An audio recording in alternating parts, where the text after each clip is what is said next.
కావ్య రాజ్ విషయంలో నన్ను పిలిచింది తాతయ్య కదా ఇంటికి, ఆయన కాదు కదా! అలాంటప్పుడు నేను ఆ గదికి ఎలా వెళ్ళాలి అని వంటింట్లోనే ఉంటుందనమాట. ఇంటి పనంతా చేసుకునేది వంటింట్లోనే కింద నేల మీద పడుకునేదనమాట.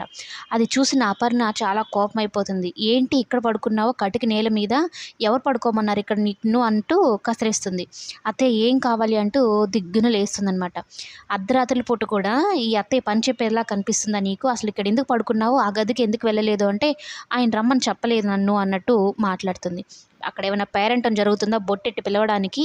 నీ గదికి నువ్వెళ్ళడానికి నిన్ను పిలిచేదేంటి అంటూ మాట్లాడుతుంది. ఇప్పుడే తేలుస్తానుండు అని రాజ్‌ని పెద్ద పెద్దగా కేకలు వేస్తూ కిందకి పిలుస్తుంది. చూసావా నీ భార్య వంటింట్లో నేల మీద పడుకుంది అంటే, ఇక్కడెందుకు పడుకున్నావు? మేము కనీసం మానవత్వం కూడా లేని మనుషులం అనుకున్నావా? ఇక్కడ పడుకున్నావేంటి అని రాజ్ కూడా అరుస్తాడనమాట.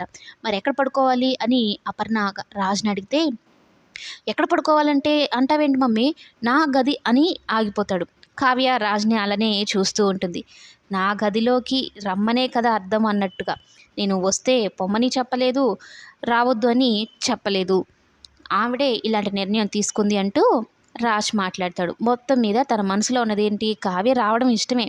కానీ ఈగో ఒకటుంది కదా! అది కప్పేస్తూ ఉంటుందనమాట. ఆ పొర ఎళ్ళిపోతే కానీ అసలు రాజ్ అనేవాడు బయటికి రాడు. మొత్తం మీద జరిగిందైతే ఇది.